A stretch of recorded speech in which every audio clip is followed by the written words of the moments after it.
اللهم صل على محمد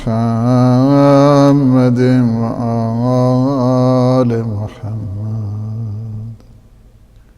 بسم الله الرحمن الرحيم. اللهم لك الحمد على ما لم أزل أتصرف فيه من سلامة بدني، ولك الحمد علي ما أحدثت به من علة في جسدي، ولك الحمد على ما أحدثت بي من علة في جسدي، فما أدري يا إلهي أي الحالين أحق بالشكر لك، وأي الوقتين أولى بالحمد لك. وقت الصحة التي هنأتني فيها طيبات رزقك، ونشدتني بها لابتغاء مرضاتك وفضلك، وقويتني معها على ما وفقتني له من طاعتك. أم وقت العلة التي محستني بها، والنعم التي أتحفتني بها، تخفيفا لما ثقل به علي ظهري من الخطيئات، وتطهيرا لما انغمست فيه من السيئات، وتنبيها لتناول التوبة، وتذكيرا لمحو الحوبة بقديم النعمة، وفي خلال ذلك ما كتب لي الكاتبان في زكي الأعمال ما لا قلب فكر فيه ولا لسان نطق به ولا جارحة تكلفته به إفضالا منك علي واحسانا من صنيعك إلي. اللهم فصل على محمد وآله، وحبب إلي ما رضيت بي، ويسر لي ما أحللت بي، وطهرني من دنس ما أسلفت، وامح عني شر ما قدمت، وأوجدني حلاوة العافية، وأذقني برد السلام، واجعل مخرجي عن علتي إلى عفوك، ومتحولي عن سرعتي إلى تجاوزك، وخلاصي من كربي إلى روحك، وسلامتي من هذه الشدة إلى فرجك. إنك المتفضل بالإحسان، المتطول بالامتنان، الوهاب الكريم ذو الجلال والإكرام. وصلى الله على محمد وآله الطاهرين۔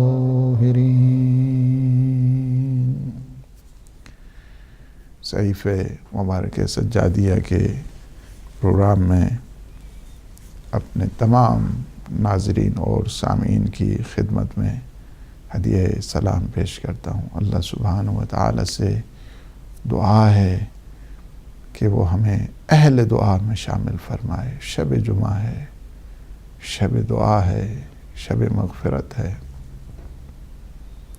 اپنے اپنے مرحومین کے لیے بالخصوص آج ایک بہت عزیز محبان ہدایت کا انتقال بھی ہوا۔ ہمارے برادر حسین نقوی کے برادر ان لا نقوی صاحب مرحوم، اور ہماری بہت ہی جو ہدایت ٹی وی کی محبان مہدی کی ممبر ہیں، ہماری سسٹر نجس نقوی، ان کے شوہر محترم، اللہ سبحانہ و تعالی انہیں جوار رحمت میں جگہ عنایت فرمائے اور جوار عصمت نصیب فرمائے، سید الشہداء کا جوار نصیب فرمائے۔ اللہ پاک ان کی برزخ کو آسان فرمائے اور ان کی ساری فیملی کو صبر جلیل اور عظیم نصیب فرمائے اور انہیں اجر عنایت فرمائے۔ ہماری گفتگو 15ویں دعا ہے صحیفہ مبارکہ سجادیہ کی، کہ جس پہ آپ نے دیکھا متعدد پروگرامز ہو رہے ہیں، اور یہ آخری مراحل ہیں ان پروگرام کے سلسلے میں، یعنی 15ویں دعا کے شاید 1-2 مزید پروگرام اس پہ ہوں گے۔ تو اصل میں یہ دعا ہم سب کی نیابت میں، بالخصوص جتنے ہمارے مومنین مومنات بیمار ہیں یا کسی مصیبت میں گرفتار ہیں، اس وجہ سے آپ نے دیکھا کہ میں نے پوری دعا پڑھی ہے، تاکہ سب لوگ جو اس وقت آفتوں میں ہیں، مصیبتوں میں ہیں، بالخصوص ہمارے یمن کے مومنین کے جو اس وقت طاغوتوں کی یلغار میں ہیں، اور یہ یلغار ایسی ہے کہ جو اپنے آپ کو نام نہاد مسلمان کہتے ہیں، سعودی ہے اس پہ اٹیک کر رہا ہے۔ یہ تو کوئی بات نہیں ہے کہ اگر کسی ملک کی آپس میں اختلاف ہو جاتے ہیں تو تیسری طاقت آ کے اس پہ حملہ کرے۔ یہ ایک عجب منطق ہے کہ جو انسان کی سمجھ سے باہر ہے، اور ان پہ ہزاروں اس وقت آپ نے دیکھا ہے کہ جو مسلمان ہیں، یعنی یمن اکثریت اہل سنت والجماعت کی ہے، اور حنفی جو فقہ پر عمل کرنے والے لوگ ہیں وہ ہیں حنفی فقہ پر عمل کرنے والے، اور وہاں پہ لاکھوں کی تعداد پہ سادات ہیں اور وہاں پہ زندگی گزار رہے ہیں۔ لیکن عجب افسوس ہوتا ہے کہ جہاں پہ سینکڑوں بچے اس وقت شہید ہو چکے ہیں اور ہزاروں کی تعداد میں زخمی ہیں، جو جوان ہیں، بوڑھے ہیں، خواتین ہیں، جس پہ آج آپ نے دیکھا کہ یونائٹڈ نیشن بھی وہ بھی سراپا احتجاج ہوگی کہ یہ کیا ہو رہا ہے۔ پوری دنیا اس وقت المناک ہو گئی ہے، کرب میں مبتلا ہے کہ کیا یہ ہو سکتا ہے کہ ایک مسلمان دوسرے مسلمان کو اس طرح بے دردی کے ساتھ قتل کرے۔ تو یہ آج ہم اس دعا کو انہیں بھی اس میں شامل کرتے ہیں، اور اس دعا کو وہ لوگ یمن میں کہ جو مصیبت میں گرفتار ہیں، آفات اور بلیات اور ان طاغوتوں کی یلغار میں ہیں، کہ جن پہ بم برسائے جا رہے ہیں، جن پہ شیلنگ کی جا رہی ہے، اور ہم اس دعا کو ان کے نام کرتے ہیں، اور پھر وہ لوگ جو زخمی ہیں، مجروح ہیں، انجرڈ ہیں، ان کی نیابت میں اور بیماروں کے لیے اللہ سبحانہ و تعالی ہمارے جتنے مومنین مومنات مریض ہیں انہیں مولا اور آقا بیمار کربلا کی اس دعا کے صدقے میں انہیں صحت عطا فرمائے۔ جتنے ہمارے زخمی ہیں مومنین مومنات دنیا میں جو اس قسم کی سعودی نواز گورنمنٹ اور سعودی اس اثر و رسوخ کے تحت دنیا میں جہاں جہاں پہ بھی مسلمان یلغار کا شکار ہیں، اللہ سبحانہ و تعالیٰ انہیں صحت عطا فرمائے۔ جو اس قسم کی مصیبتوں میں ہیں اور آفتوں میں ہیں، جس طرح یمن کے لوگ ہیں اور نہتے مقابلہ کر رہے ہیں جن کے پاس کوئی طاقت نہیں ہے، جن کے پاس کوئی وسائل بھی نہیں ہے، کہ جو اتنا کوئی امیر ملک بھی نہیں ہے، لیکن اس کے اوپر اس طرح کی چڑھائی، اس طرح پہ ان کے وار کرنا، حملہ کرنا، شبخون کرنا، یہ انسانیت کے خلاف ہے۔ اس وجہ سے ہم ہمیشہ ہدایت ٹی وی کو، آپ نے دیکھا کہ یہ مظلوموں کی آواز رہا ہے، ظالموں سے اس نے ہمیشہ احتجاج کیا ہے اور ظالموں کے خلاف اپنی نفرت کا اعلان کیا ہے۔ یہ ہدایت ٹی وی اور آج کی اس دعا میں ہم شامل کر رہے ہیں دنیا کے سارے مظلومین کو، دنیا کے جتنے مومنین مومنات مریض ہیں، بیمار ہیں، آفتوں اور مصیبتوں میں ہیں، اللہ سبحانہ و تعالی انہیں صحت دے، سلامتی دے اور انہیں آفات بلیات سے محفوظ فرمائے۔ مولا امام سجاد علیہ السلام نے اس دعا کی اس انداز کے ساتھ کہ اللہ سبحانہ و تعالی کے شکر ادا کیا ہے سلامتی بدن پہ، اور پھر ساتھ ساتھ یہ بھی کہا کہ پروردگار تو خود بتا کس حال میں، کیا بیماری کی حالت میں تجھے اچھا لگتا ہے ہم تجھ سے دعا کریں، یا صحت سلامتی کی کون سی حالت تجھے اچھی لگتی ہے کہ تجھ سے دعا کی جائے، تیری مناجات کی جائے۔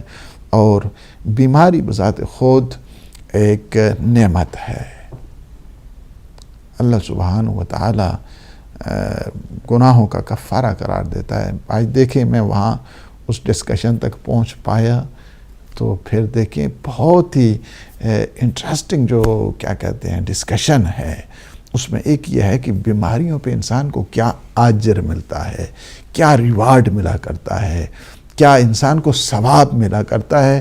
اس دفعہ دیکھیں اس گفتگو تک ہم پہنچے تو ٹھیک ہے، نہیں تو اگلے سیشن میں انشاءاللہ العزیز اس پہ ضرور گفتگو ہوگی، اور وہ دیکھیں گے کہ بیماری بذات خود ایک کتنی بڑی بیداری کا نام ہے انشاءاللہ العزیز۔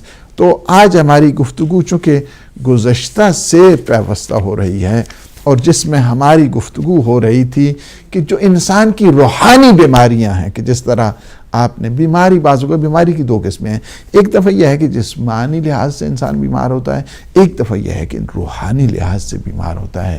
جسمانی اعتبار سے جب بیمار ہو جائے تو انسان کو ڈاکٹر کے پاس جانا چاہیے، طبیب کے پاس جانا چاہیے، حکیم کے پاس جانا چاہیے، جس طرح جو ہے ایلوپیتھی کا علاج کرانا چاہتے ہیں، یا جو دوسرا ہے علاج ہے ہومیوپیتھک والا ہے اس کو کرانا چاہتے ہیں، یا اس وقت بہت زیادہ جو علاج کی ہیں وہ بھی قسمیں ہو گئی ہیں، کوئی سوزن کے ذریعے علاج کر رہا ہے، تو کوئی ٹیبلٹس کے ذریعے علاج کر رہا ہے، تو کوئی مختلف اس وقت جو علاج کی قسمیں، آپ کس اس کی قسموں کا نام لے لوں، تو یہ ہے کہ اسے ڈاکٹر کے پاس جانا چاہیے، جو جسم کا ماہر ہے اس کے پاس جانا چاہیے، حاذق قسم کا جو ڈاکٹر ہے اس کے پاس انسان کو جانا چاہیے۔ لیکن جو روحانی امراض ہیں وہ ڈاکٹر بیچارہ اس کو حل نہیں کر سکتا ان مسائل کو، لہٰذا جو روحانی ڈاکٹر ہے اس کے پاس اسے آنا چاہیے، جو علماء ہیں، بڑے بڑے فضلاء ہیں، جو ماہر ہیں سائیکی کے، جو ماہر ہیں انسان کی روح کے، جنہیں روحانی کہا جاتا ہے، ان کے پاس انسان کو جانا چاہیے۔ وہ روحانی نہیں کہ جو تعویذ ڈنگا اس قسم کے پیسے بٹورنے کے لیے اور دنیا کو بے وقوف بنانے کے لیے مختلف قسم کے وہ مسائل کھڑے کرتے ہیں، اور اس کے بعد کہتے ہیں کہ ہاں جی مجھے افسوس ہوتا ہے ان لوگوں کے بعض لوگ آتے ہیں شکایت کرتے ہیں ہم نے 3000 پاؤنڈ فلاں کو دے دیا اور اس کے بعد اس نے 2-3 تعویذ لکھے، اس کے بعد کام نہیں ہوا، تو ہم نے کہا یہ کیا ہو گیا ہے، اب ابھی کیا ہو گیا، ان کو پتہ ہی نہیں ہے، یہ فقط پیسے بٹورنے والے لوگ ہیں، یہ دنیا کے بندے ہیں، دنیا کے پجاری ہیں، انہیں کیا لگے روحانیت کیا ہوا کرتی ہے، کہ جو انسان کی روحانیت کے جنہیں دیکھ کر انسان اللہ کی یاد تازہ ہو جائے۔ بڑے بڑے علماء ہیں، ہمارے فضلاء ہیں، ان کے پاس جائیں کہ جو انسان کو ایڈوائز کرتے ہیں کون سی دعا ہے، کون سی مناجات ہے، کس انداز کے ساتھ آپ ذکر کریں گے، کتنی مرتبہ ذکر کریں گے، کون سی دعا پڑھیں گے، کون سی مناجات کریں گے۔ یہ معصومین علیہ السلام کے خزانے بھرے پڑے ہیں اس سلسلے میں، کہ جب انسان روحانی لحاظ سے مبتلا ہو جاتا ہے، وہ فرمودات، وہ فرامین جو معصومین کے ہیں۔ انسان اگر حسد میں مبتلا ہو گیا تو اسے کیا کرنا چاہیے، بخل میں مبتلا ہو گیا تو اسے کیا کرنا چاہیے، نفاق میں مبتلا ہو گیا تو اسے کیا کرنا چاہیے، لالچ میں مبتلا ہو گیا تو اسے کیا کرنا چاہیے۔ ساری روحانی امراض ہیں، کتنی امراض ہیں کہ اس کے انسان کس کس کا نام لے. سوء ظن میں انسان اگر مبتلا ہو گیا ہے، بدگمانی میں مبتلا ہو گیا، تو اسے کیا کرنا چاہیے؟ یہ ساری کی مس انڈرسٹینڈنگ ہے، یہ بذات خود وسواس ہے، وسپرنگ ہے شیطان کی طرف سے. یہ وساوس انسان پیدا ہوتے ہیں، یہ کیا ہے؟ یہ اس پہ انسان کو کیا کرنا چاہیے؟ تو دیکھیں کوئی ایسی چیز نہیں ہے کہ جس کا علاج معصومین علیہ السلام نے نہیں بتایا. یہ شفا خانہ ہے معصومین علیہ السلام کی یہ دعائیں جو ہم لوگ پڑھتے ہیں. یہ پورے کی پوری فارمیسی ہے. فارمیسی ہے، یہاں سے انسان آئے اور یہاں اپنا علاج کر کے جائے. کسی کے پاس نہیں ہے صحیفہ سجادی جیسی کتاب، دعاؤں کا خزانہ کسی مکتب کے پاس نہیں. یہ مکتب اہل بیت کی میراث ہے. کسی کے پاس نہیں ہے دعائے کو محل، یہ آپ لوگوں کی میراث. کسی کے پاس دعائے مشلول نہیں، یہ آپ لوگوں کی میراث ہے. کسی کے پاس دعائے سواسب نہیں ہے، یہ آپ لوگوں کی میراث ہے. کسی کے پاس دعائے مجیر نہیں، یہ آپ لوگوں کی میراث ہے. کتنی میں دعاؤں کا تذکرہ آپ کے سامنے کروں. آپ نے دیکھا کہ تقریباً اس صحیفہ سجادیہ کو 10 سال کے قریب ہو گئے ہیں کہ آپ نے ہمارے پروگرام پہلے دوسری ٹی وی پہ نور دعا کے عنوان سے آتے تھے. اب یہ صحیفہ سجادیہ کے 6-7 سال تو یہاں ہو گئے ہیں، آپ سن رہے ہیں مسلسل. یہ خزانے ہم ختم ہو جائیں گے. یہ خزانے دعاؤں کے مولا امام سجاد کے معصومین علیہ السلام کے دعاؤں کے خزانے کبھی ختم نہیں ہونے. دنیا ختم ہو جائے گی. یہ کیا ہے؟ ایور لاسٹنگ ہے. یہ فار ایور یہ رہنے والے ہیں.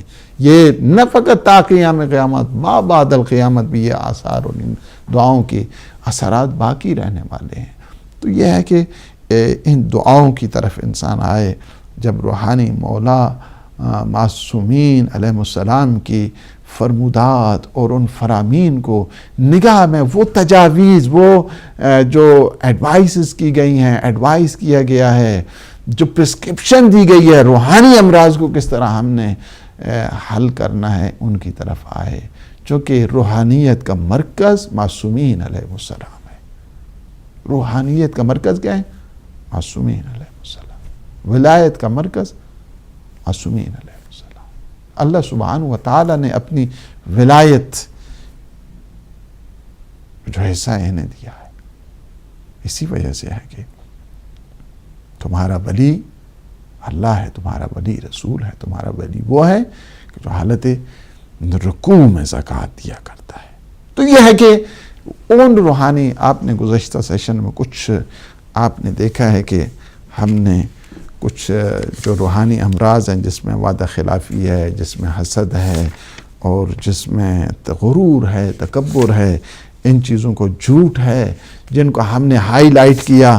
اور اس کے بعد آج ہم آپ کی خدمت میں ایک اور روحانی مرض جس کو کہتے ہیں اسپریچول ڈیزیز جس کو کہا جاتا ہے، وہ ہے ہرس اور لالچ، گریڈ جس کو آپ کہتے ہیں. یہ اس معاشرے میں ہے، greed is good, greed is good, greed is good. یہ سلوگن ہے اس وجہ سے کہ لالچ بہت اچھی چیز ہے. نہیں، لالچ ہمیشہ، لالچ بری بلا ہے. ہمارے ہاں جب میٹرک میں ہم لوگ ہوتے تھے تو آج کل بھی شاید وہی اسی قسم کے مضمون ہوں گے، تو مختلف مضامین لکھنے ہوتے تھے او لیول میں. ان میں سے ایک یہ بھی مضمون ہوا، کیا کہتے ہیں، آرٹیکل یا اس کو مقالہ کہیں یا مضمون کہیں، یہ بھی ہوتا تھا کہ لالچ بری بلا ہے. اس سلسلے میں لکھنا ہے.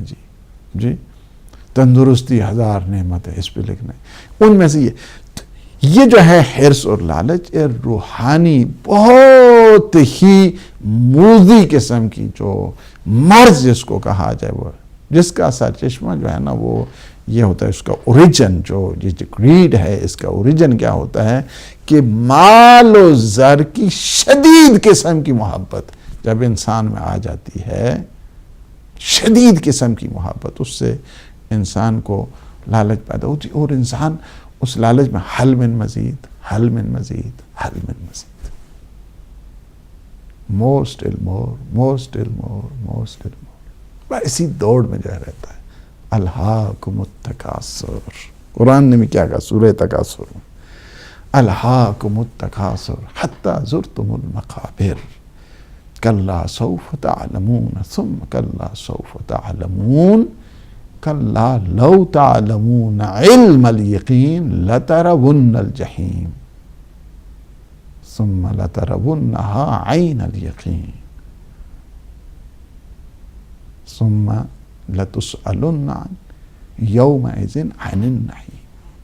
یعنی کہ ہائے ہائے ہائے، اسی میں یہ تڑپ تڑپ کر تکاثر میں انسان، تکاثر، تھوڑا ہے مال، تھوڑا ہے مال، تھوڑا ہے، اسی میں جو ہے نا وہ جہاں تک کہ وہ قبروں میں جا پہنچتے ہیں، اس کے بعد پھر ہائے بھائی شروع کر دیتے ہیں کہ ہاں واپس لوٹا، یا اللہ واپس لوٹا. اب کیا واپس لوٹنا ہے تم نے؟ یہ مال کیا ہوتا ہے؟ مال اللہ سبحانہ و تعالیٰ کے تقرب کا ذریعہ بنا کرتا ہے، رشتوں کو جوڑنے والا بنا کرتا ہے، رشتوں کو توڑنے والا نہیں بنا کرتا ہے. انسان اگر لالچ میں آ جائے کہ جس طرح پیغمبر اسلام صلی اللہ علیہ وآلہ وسلم نے فرمایا کہ اگر ایک انسان کو ایک وادی سونے کی دی جائے، بھری ہوئی وادی ہے، ادھر پہاڑ ادھر پہاڑ درمیان میں، جی ساری کی ساری بھر کر اس کو دے دی جائے، چلو لے جاؤ تم سارے کی سارے. جب اس کو مل جاتی ہے تو پھر کیا کہتے ہیں ہاں ہاں ایک اور مل جائے، ایک اور مل جائے، پھر ایک اور کی تمنا کرتا ہے. جی نہیں بھرتا ہے انسان کی، یہ آنکھیں سیر نہیں ہوتی انسان، کبھی انسان سیر نہیں. ایمان انسان کو سیر کیا کرتا ہے، قناعت انسان کو سیر کیا کرتی ہے، ایمان باللہ انسان کو سیر کیا کرتا ہے، سیرت معصومین انسان کو سیر کیا کرتی ہے. ورنہ انسان اسی طرح انسان کبھی بھی سیر نہیں ہوتا ہے اس سے. طالبان لا یشبعان، دو آدمی کبھی سیر نہیں ہوتے ہیں. یہ زمین الٹ پلٹ جائے، جو کچھ اس کا ہو جائے، تہ و بالا ہو جائے یہ زمین اور آسمان، مولا کے فرمان میں ذرا سی جھول نہیں ہو سکتی ہے. فرماتے ہیں طالبان لا یشبعان، دو آدمی کبھی سیر نہیں ہوتے ہیں، طالب العلم و طالب المال. ایک علم کا حاصل کرنا وہ بھی سیر نہیں ہوتے، کہ وہ کچھ نہیں پڑھا جاتا، کہ پڑھا کچھ بھی نہیں، کچھ نہیں آنا بنا جاتا، پڑھتا رہتا. سیر نہیں ہوتا ہے، کہتے ہیں اس کو تشفی نہیں ہوتی ہے کہ میں نے کچھ پڑھا ہے، کچھ نہیں، کہتے کچھ نہیں. یہ ان کی بات کروں کہ جو پڑھ رہے ہیں صحیح معنوں میں. بعض تو ایسے ہوتے ہیں کہ بس تو چند ایک لفظ جو ہے نا اس کے بعد ان کو آئے تو وہ سمجھتے ہیں کہ آہا دنیا جہان کا علم ہی ہمارے اندر آ گیا ہے. یہ جاہل ہوتے ہیں، ان کے پاس علم نہیں ہوتا. اسی وجہ سے جو شخص اگر اپنے آپ کو کہے کہ میں بہت پڑھا لکھا ہوں، میں بہت بڑا عالم ہوں، تو وہ سمجھ جاؤ کہ وہ جاہل ہے، اس کے پاس کچھ نہیں ہے.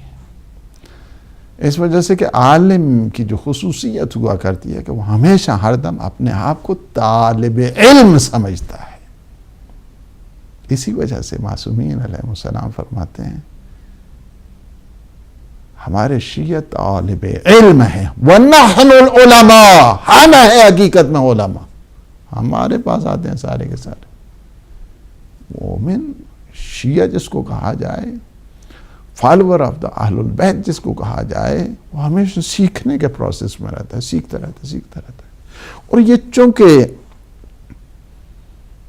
انسان کو کبھی بھی یعنی ایک جگہ پہ بیٹھنا نہیں چاہیے، ہر روز اس کو کچھ نہ کچھ سیکھنا چاہیے. اگر حقیقی معنوں میں وہ شیعہ آل محمد تو ہر روز سیکھتا ہے. امیر المؤمنین علی ابن ابی طالب علیہ السلام فرماتے ہیں کہ مجھے آ کر رسول ہر روز اپنی اخلاقیات سکھایا کرتے تھے. کیا ہے؟ ہر روز مجھے اپنی اخلاقیات سکھایا کرتے تھے. تو جو شیعہ علی ہے وہ کیا ہے؟ ہر روز اخلاقیات آل محمد کو سیکھیں. کتنا ہم مطالعہ کرتے ہیں، کتنی ہم بحث کرتے ہیں، کتنی ہم تمہیز کرتے ہیں دین کے سلسلے میں، کتنا ہم تفحص کرتے ہیں دین کے سلسلے میں. نہیں، ہمیں سوچنا چاہیے خود اپنے بارے میں، اور خود اپنے متعلق خود فیصلہ کرنا چاہیے. اس وجہ سے کہ جو انسان کا ضمیر ہے یہ کبھی جھوٹا فیصلہ نہیں کرتا ہے، یہ سچ بولتا رہتا ہے، سچ بولتا رہتا ہے. اس لیے کیا ہے کہ ہمیشہ سیکھنے کا جو پروسیس ہے اس کو انسان قطعاً یعنی موقوف نہ کرے، ہمیشہ سیکھتا جائے. مختصر سی بریک ہے، انشاءاللہ اس کے بعد آپ خدمت میں حاضر ہوں.